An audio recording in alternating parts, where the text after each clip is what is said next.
Ladies and gentlemen, welcome back to the Not No Show. Oh man, today has been one of those days. So you don't really need to watch this video. You can just tune in and listen. There's really not gonna be any visuals to it because, yeah, I'm outside, it's dark. Just because I couldn't record this video indoors because I'm gonna go off on a little bit of a rant, and I didn't really want to do that indoors where prying ears might pick me up. But it's just been one of those shitty days, and it's not really just because of shitty days, because of all the previous days and situation before that. Like, everything is just accumulating to a point, and I feel like today was one of those days. And yeah, well, I might as well get into it. Like, why has today felt like complete shit? Well, let's start with work. So I had a good start with work today. Then I got stuck in a problem, and I'm not really sure I found a solution to that problem because I got distracted. So I felt like today was pretty unproductive in terms of work, which sucks. And I've only got 9 weeks, getting close to 8 and a bit weeks left to really turn this around, and this problem might be retractable. I don't think it will be. It seems like simple enough to deal with, but it feels like it won't stop me from achieving what I want to do, but it could make the end product a lot worse, which I hope isn't the issue. Like, because it's such a little thing as well, and I don't want a little thing to spoil the big picture. So yeah, work wasn't too productive. Another thing is, like, I had a call with one of my colleagues. It's just explaining how, like, the company is just shitting him over, and it highlights a bit of things about my past and how the company fucked me over too. Again, a bit more information about how just shit this company is. I always knew, but little bits of more information, a little bit more concrete evidence about the shady dealings that have been going on, that have been screwing me over. So yeah, then there was that. Then I had to wait in a queue at Halfords for just over 45 minutes, which just sucked. But because like, they're not letting anybody in Halfords, so you had to wait in a 2-meter separated queue outside to be attended to by 1 or 2 people who just kind of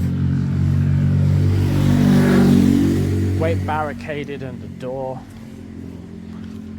So that wasn't fun, but at the end of the day, it's not such a big deal.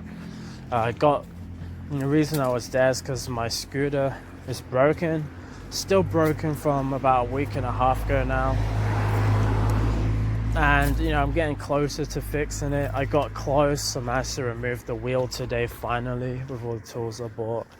And even after about, I think, 50 pounds worth of tools, just to realize that, oh no, I don't think I'll be actually able to fix this scooter by myself, because after removing all the shit that was caught in the bearings, it turns out that wasn't even the main issue. That the motor itself is actually kind of screwed up. It's either that or there's like a circuit board, little board in the scooter that controls the motor. It's called a controller. Very descriptive name for that, which is probably completely fried, because I basically doubled down on my research to try find my problem, and I saw the symptoms of a problem online after a thorough search, which I didn't find the first time. And yeah, like it says, that it happens quite a bit to people. Just gonna wait. Okay. Yeah. And they say it happens quite a lot that the circuitry, that the controller will get completely fried when either going uphill and it overheats, like a very uphill, and that's one thing I did, and then also going downhill at a very fast speed, and that's like the other thing I did. So I've done both in the span of just a few minutes. Because when you go downhill, there's a limiting, there's like a limiter on the scooter that only lets you go around like 32 kilometers per hour or so. And because of that limit, it means when you go downhill and you're able to pick up more speed, there's an active, there's a, I don't know how you call it, there's a kinematic, wow, I forgot what KERS stands for. What a great engineer I am. But there is, I can't even, what the fuck, man, my brain is just fogged over today. But KERS, it's a system, they even use it in F1 and in modern day cars, where instead of braking by applying the brakes, which are just usually big bits of metal that clamp against your wheels to slow them down, they'll just run the drive chain in reverse, and it will store, and then it will become a generator and store that energy in a battery to be reused. So in an electric scooter, what happens is that when the KERS is braking, then essentially you'll regenerate some of that energy back, and it'll go back into your battery pack. So that's what that is. And occasionally when KERS is like braking for long periods of time, so like typically when you brake on your scooter, you only need to brake for a few seconds and then you come to a standstill, or you can release the brake. But when going down very steep hills for long periods of time, that brake's engaged for very long extended times and it just fries. It seems like that's what happened, and that kind of sucks because I wanted, and it's just, yeah, it's gonna be a pain. And to make matters worse, because I flashed the scooter, I have to unflash it now. And then I have to get Xiaomi to pick it up, repair it. Because of the pandemic, it might take weeks before I have my scooter back if they decide to repair it all.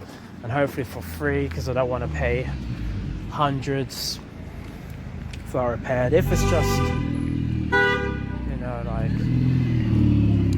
40 quid, 50 quid, I can live with it. Like I'll pay 40 or 50 quid just to get my scooter back. But then I had to go through the whole flashing process again, which was painful.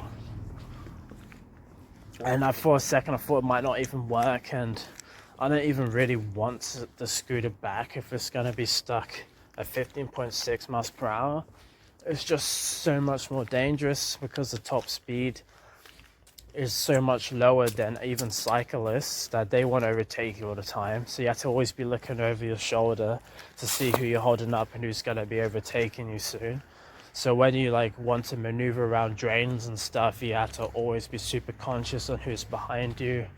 Not just that, because the top speed is so low, the acceleration is really low to match, which means when pulling out from lights or junctions or any sort of scenario, you have to really watch out for what the cars are doing, because you're going so slow, they're always going to be wanting to overtake you. And if you want to do any maneuvers that overtake someone who's going really slow and pull out and going around them, like it's almost impossible to do, because you go so slow, it takes you 50 seconds to overtake somebody, and that's going to be 50 seconds a car potentially be pissed off that you're trying to do that maneuver. All these factors just made it not fun. I was definitely going to return it. to manage to flash it and get that to work. And then from then, once I flashed it and got it to work, it was beautiful. Like, I don't regret the purchase one bit.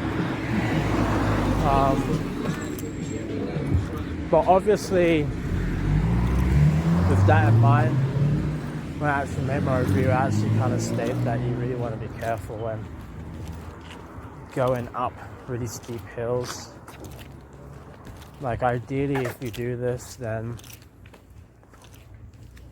you don't want to go up like a too steep a hill. Like, you know, if your speed drops below, you know, on a modded version, like maybe 20 kilometers an hour and you're going full throttle, you should probably walk it up the rest.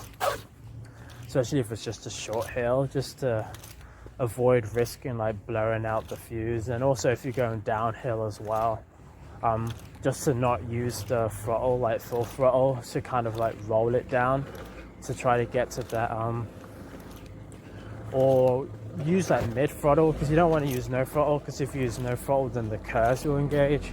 So you want to use a little bit of throttle but not full throttle, kind of like just enough to open up the motor so it'll run smooth, but not enough so you're going over 30 kilometers an hour, which kind of sucks because it's fun beaming it down hills as fast as you can, but because you're limited, you're hard limited, then you can't.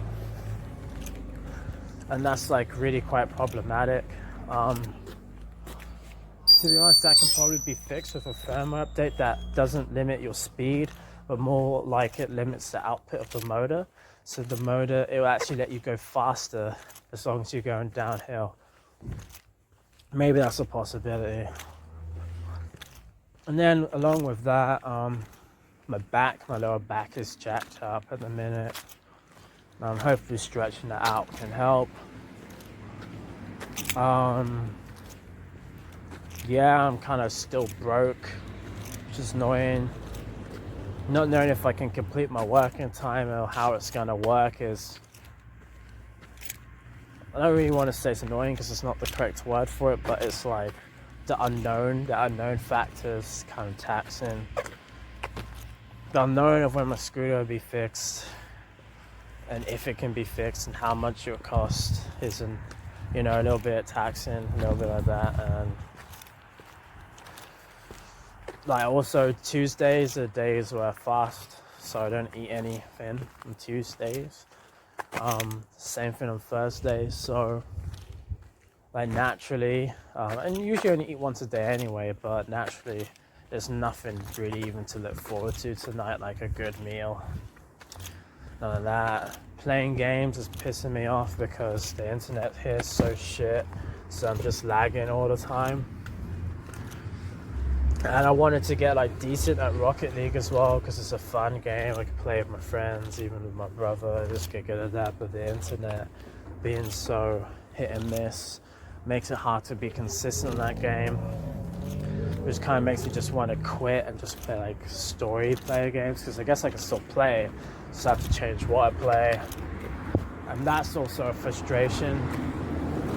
Whole coronavirus shit, like not being able to actually hang out with anybody I like.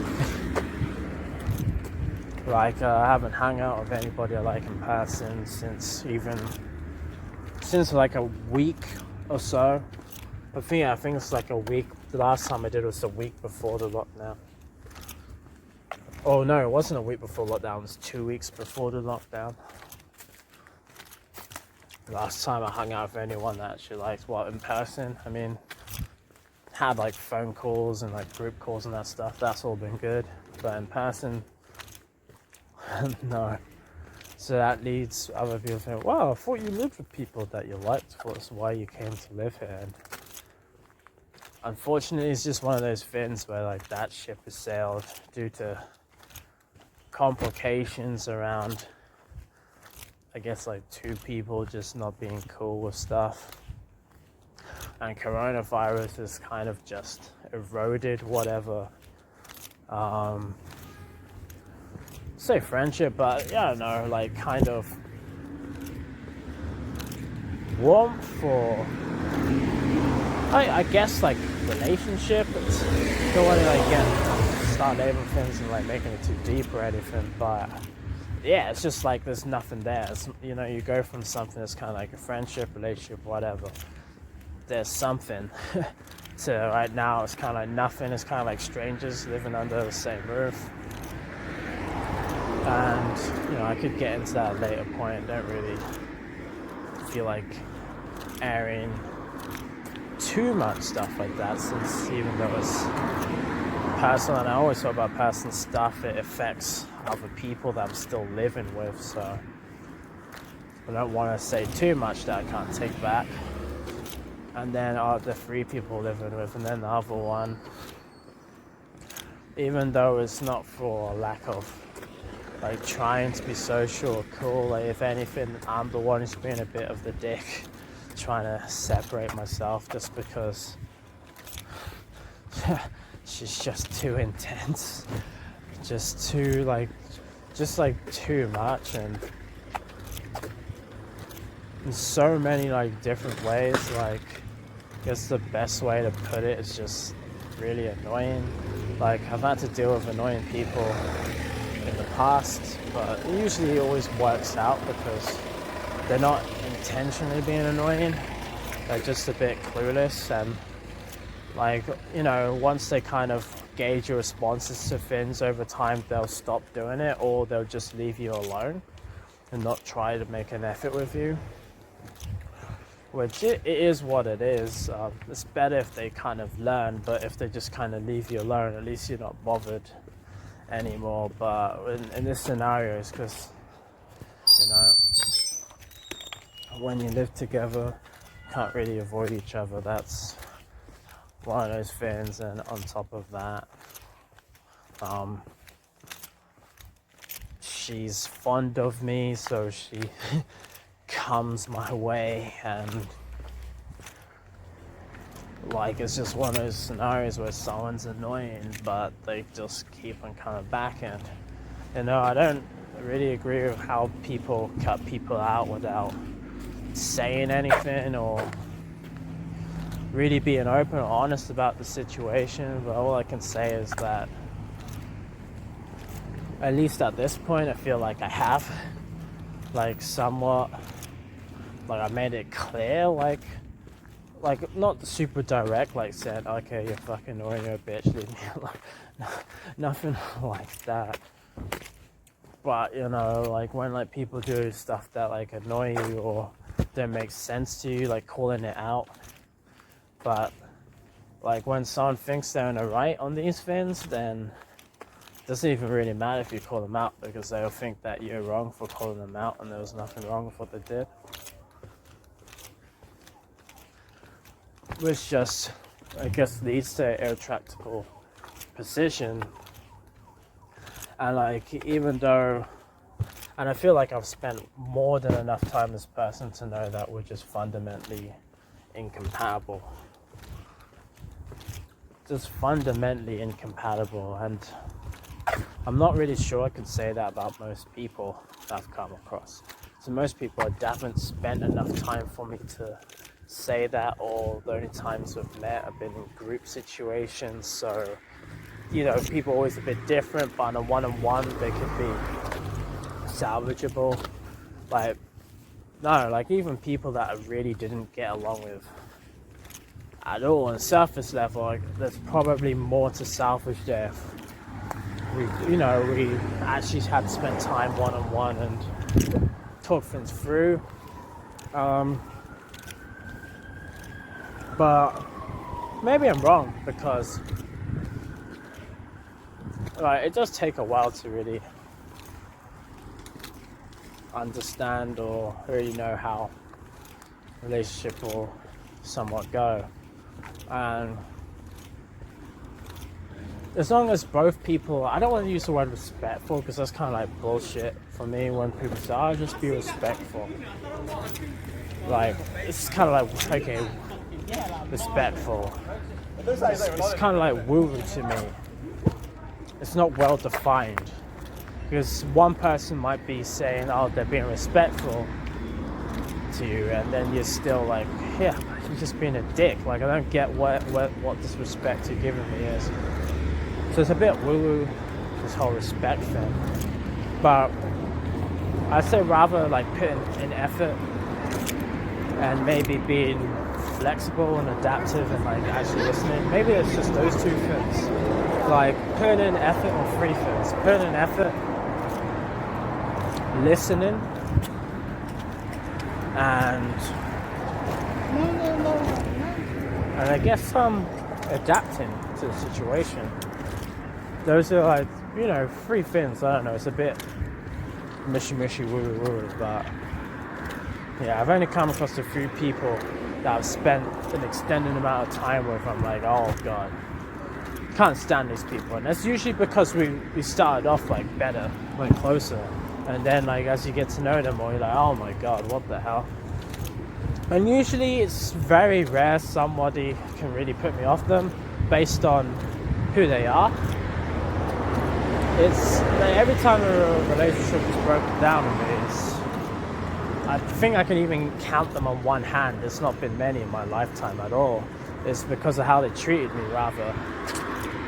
So I think it's more like, regardless of the situation, they'll maybe flip something in a way and like actually like attack you.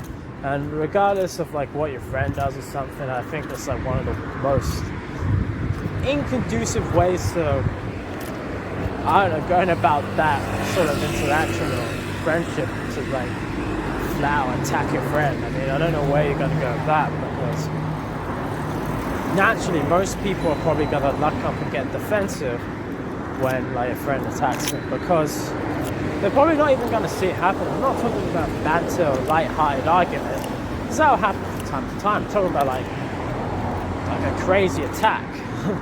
Like, I think it's why relationships can devolve so quickly when that happens, because you're not really, most people aren't expecting that from a friend. So when it happens, they just, you know, almost like based on instincts, just seize up, they lock up, like up. And when they do that, then things go south. Things will go south. So yeah, I mean,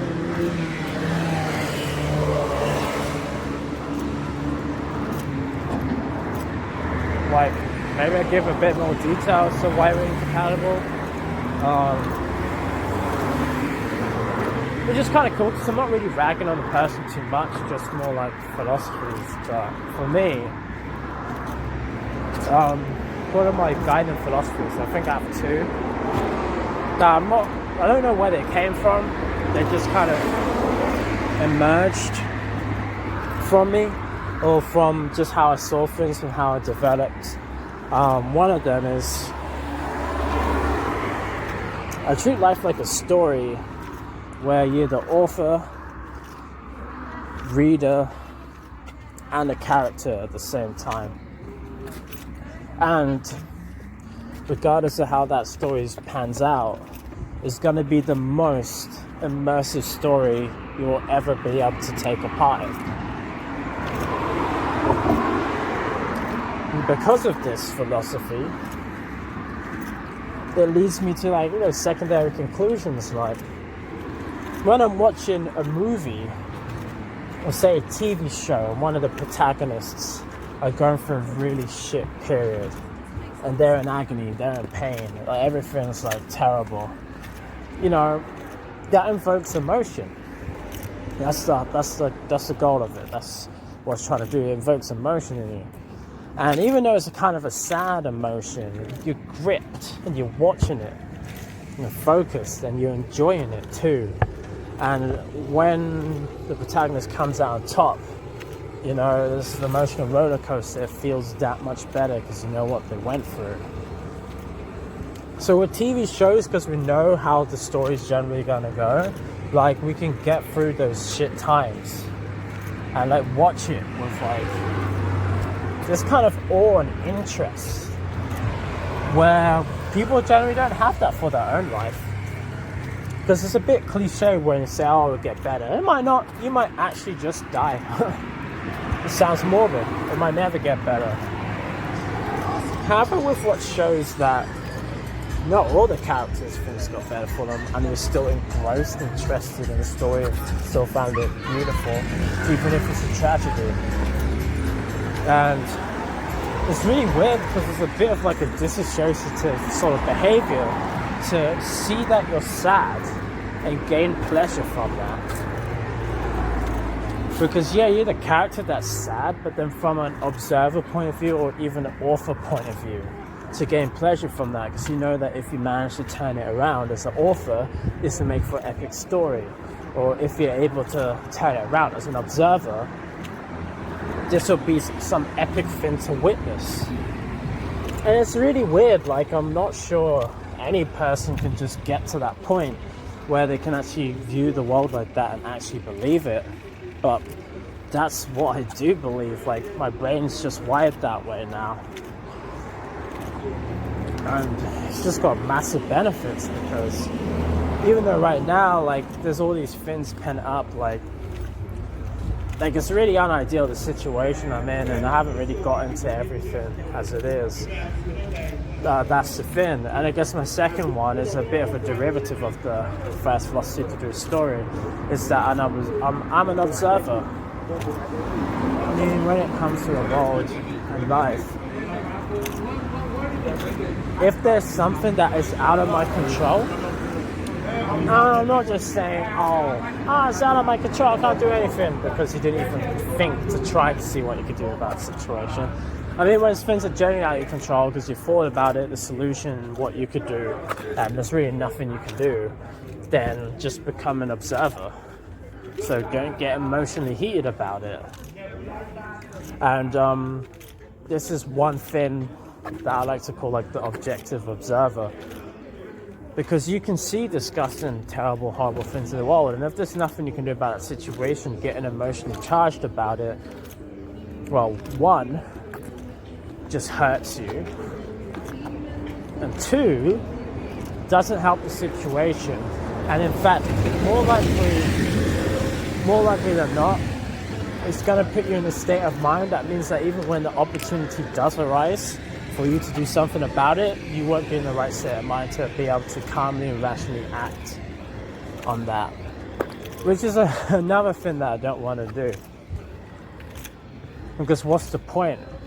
At least at the very least, if we're not going to talk about the external consequences of getting yourself in a rut, we can at least talk about the internal ones where you've actually just got yourself in a rut for no reason. And these are like two very important philosophies to me, because no matter how I look at them, there's not really many good examples or counterpoints to them that I've come across. At least none that I've already admit straight up that decent enough out. It's not like it doesn't defeat my argument, but it's like in XYZ, you know, this is sort of, sometimes this may be within the exceptions to the rule. Whereas like sometimes negative emotion can be a useful tool to actually use, where it can actually make you act in the external world in the more appropriate way. And the obvious ones are like where somebody is feeling upset, they're crying, something bad's happened to them.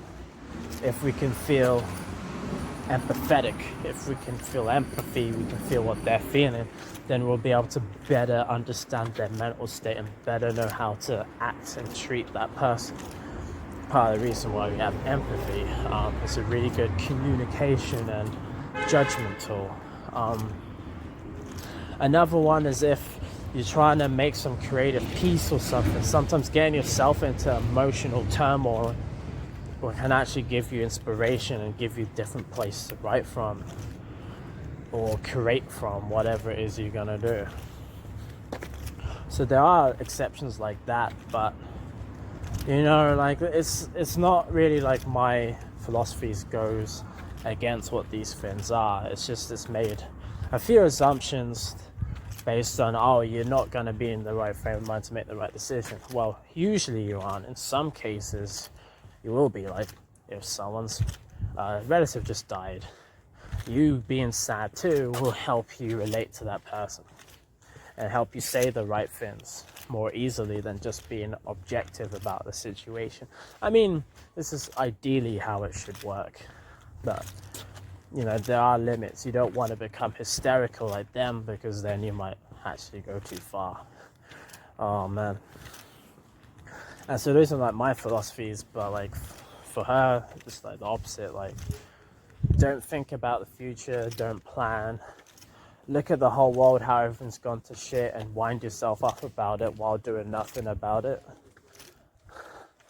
That's kind of like more her philosophy. I won't really say it's her philosophy, but that's just what she does. And like, even though these are very fundamental things, and you can argue, well, how does that come up in conversation often? And it doesn't. The thing is that these are fundamental ways of thinking. And if one person thinks one way, another person thinks another way, then like, even in any normal conversation, like, these fundamental different ways of thinking, like, just create conflicts in the way the conversation flows and the way you deal with each other, and it just doesn't work. It's just painful, it's unsmooth. It saps my social energy. Like, I don't have an unlimited amount of that. It just saps that up.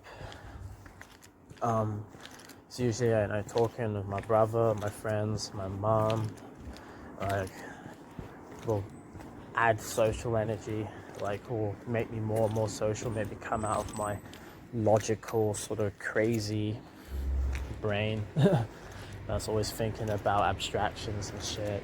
But then, you know, talking to other people drains me of social energy. It just makes you want to go back to that current stuff. So it's all about a balance, and with her, like, it drains me a crazy ton. And I think part of it depends on how smooth the conversation is. Like, if you're kind of roughly saying the equal amount of things, yeah, it depends on person to person. Sometimes one person will be doing a lot more of the talking, but then there's a flow, like, back and forth.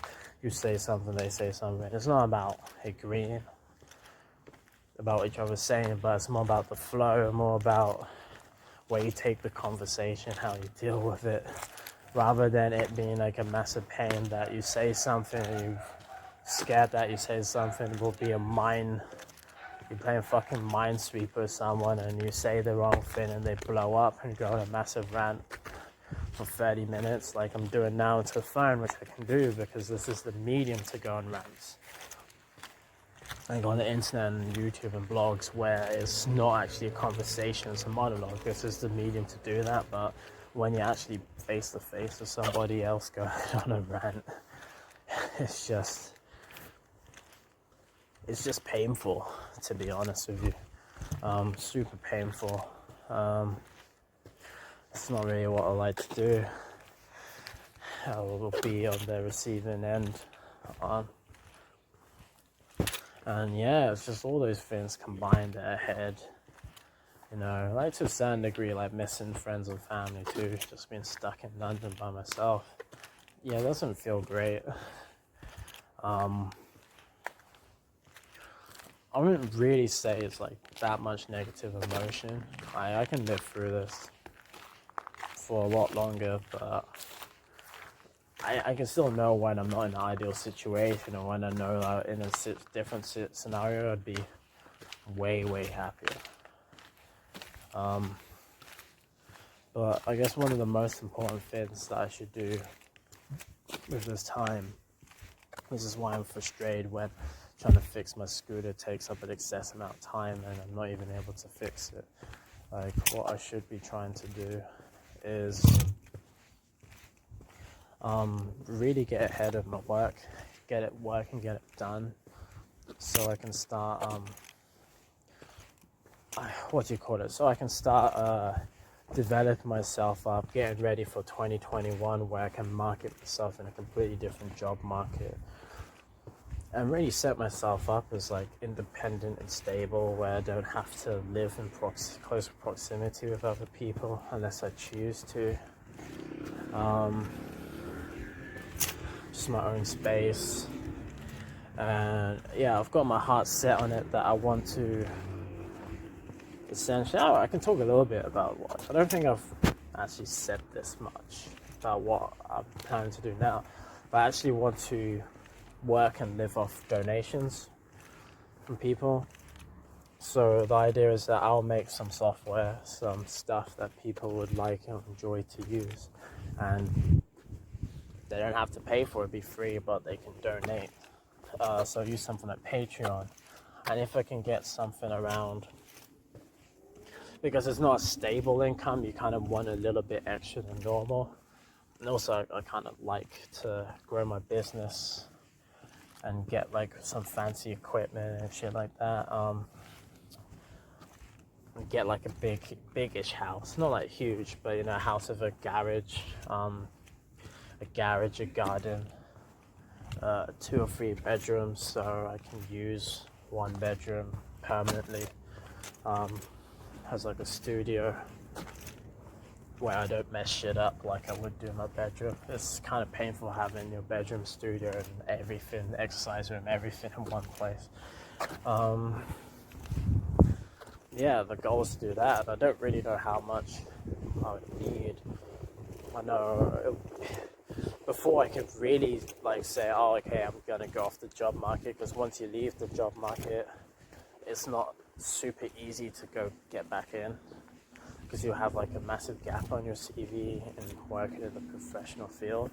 But once I got, at least, I think like about 4,000 a month, so that equates to just under 50k a year of donations and stuff. That would be stable enough that if for whatever reason my account gets banned or people just mass quit, stuff like that, it would give me enough savings and stuff for me to be able to find a new way to sort of make money. And this is the kind of thing I want to do. So then I can just work from home in Norwich. I could probably travel the country or maybe even Europe or the world a bit in a van I can build, which is kind of another reason why I want the 50k, so I can build my own van. So then if I do have to go meet clients and stuff around the country for some additional side income, I can easily do that with a van, go there, then just camp up somewhere, sleep a night or 2, get the job done, come back to base of operations in Norwich. Don't have to worry about hotels or Airbnbs, none of that stuff. Just basically set up like a mobile home that will be full of tech, kitted out to the max. We'll have like an electric scooter in it or an electric bike, so that once I've like camped up somewhere, I can then zoom off on that and get around the urban areas a lot easier. And yeah, like this is kind of the lifestyle I want. Actually, I'm not going to go back to the main road, it's too loud. Yeah, that would be super duper awesome. And with all the free time I would have, because I don't need to waste too much time doing a daily commute or doing like, I don't know, unnecessary sort of things that you have to do when you work. All that saved time will probably allow me to start building up the side projects, and eventually once I'm ready, which I hope would be sometime early 2021, maybe not from month 1, but hopefully by then, is to basically take on like a big project myself.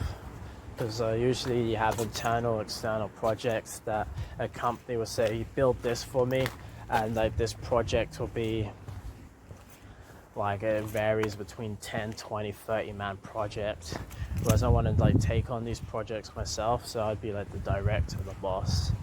And with the actual work I'm doing now is the grounds for me being able to take on this work with a greatly reduced like workforce. So down from like 30 people, I could probably take this on with 3. It's about a magnitude more efficient what I'm working on. So it's a little bit arrogant, to be fair. Not all of the efficiency gains is because of really what I've done. A lot of it is built upon what other people have done, but companies haven't picked up on yet.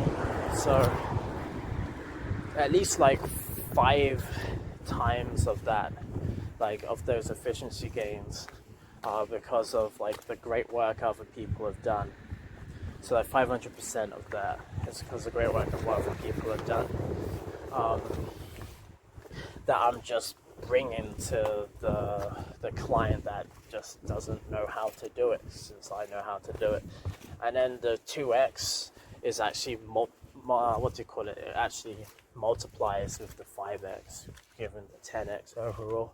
It comes from me and what I'm working on, which I can basically make things twice as quick. Which, from my experience in both web and Android development, I think I've got a unique blend where I could do this. And I've been working on this since before I started on Android. Completely rebuilding it from scratch though, but I'm pretty confident that this will actually be pretty good if I can just get that to work. So yeah, I mean, I'm just gonna release the whole video as it is onto YouTube, because you know it's quite a topical one. By next week I'll probably have completely different things to say on all the issues I covered today. So even though it's 40 minutes, there's no point me just chunking it up and splitting up to separate videos. I did record 2 other videos that could have been this week's one, but I just scrapped them since they came out. Shit. Oh no, actually it could have been 3, but I just kind of felt like they were a bit too forced, or I wasn't really paying attention or attentive, whereas this video is actually come out quite a bit better. I've managed to get my thoughts out quite a bit better. Just me walking outside, talking into the camera. It's not important that you won't be able to see me against the black of the night. It's just my voice, really. Anything that matters. Yeah, and yeah, I'm kind of rambling on because I kind of just enjoy being outside, walking around. I don't really enjoy walking, but I enjoy just being outside. It would be way better if I had my bike, because what I would do is I would bike and do this. Be way better, get to see a lot more, get a lot better exercise, burn more calories, strengthen my legs. So that would be way better. But yeah, so because of that, I'm probably gonna have to look on bikes on Gumtree, try to find one, or just buy a brand new one if they come back in stock, which I don't really think they will. Just so I can get back outside and get to places quickly, and not when I'm having to resort to using the car. The annoying thing is that with a bike I can't actually carry as large a load as with a scooter, but you know, I just plan it out, so I don't really know. That I'll find some way of figuring it out, that I can go to the store as little as possible, but still be able to load up. Well, I don't know, but yeah, that's about it for me today, to be honest. Whoops. Yeah, I'm not even picking up my feet as I walk. I'm just getting super sloppy. Yeah, that's about it for me today. And you know, hopefully I feel a little bit higher in spirits. Like, it's not really that I feel sad.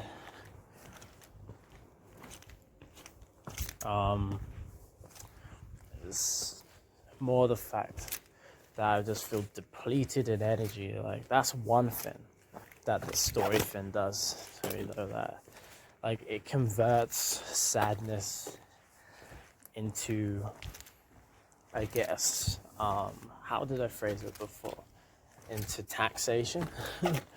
So the more things that go wrong, it doesn't really make me sad as such. It just tires me out more. I have less energy, less enthusiasm, which is probably not something I can do much about, unless I can turn that into motivation, which I can do quite a bit at a time, but yeah, I think it's kind of made me just want to do my exercise, pretend to eat, just watch a bit of Yu-Gi-Oh! And go sleep. To be honest, I wouldn't even be surprised if it's actually the anime thing that's been bugging me the most out of everything. Because, like, it is kind of torture. Like, I wouldn't do it. I would rather not watch the anime than watch it. It's like that. And with Yu-Gi-Oh! Especially. And there's just that many episodes. And there's just that many I've got to watch. Because between Yu-Gi-Oh! And Yu-Gi-Oh! GX and another show that had quite a number of series, or episodes of series 1, and then there's season 2. I think that's roughly about 150 episodes or so between them. So that's like 150 episodes. Like, that's not fun. Like, even if I do my due diligence and watch 2 a day, like, obviously the people hardcore watch stuff way faster than that. Like, 2 a day is actually pretty poor. But even if I watch, like, let's say 10 a day, because I'm actually, marathoning it quite a bit, that's still gonna take me over 2 weeks. And that's off marathoning it, which is a bit intense. Like, for me, like, the most I can really watch in a day without actually dying is around 20. I think my record is 26 episodes of a show in a day. I don't think I've beaten that since, because that's literally wake up, watch stuff, till you go sleep, and then, yeah. Or maybe a break for food, and maybe a shit break too. Yeah, but nah, that's not ideal. So I'll see. I'm probably gonna have to end up marathoning it over the weekends just to get through it faster. Yeah, that's not fun, but oh well. What can you do? What can you do? Oh. Okay, so this is a long video. Let's see how long it takes to upload. Like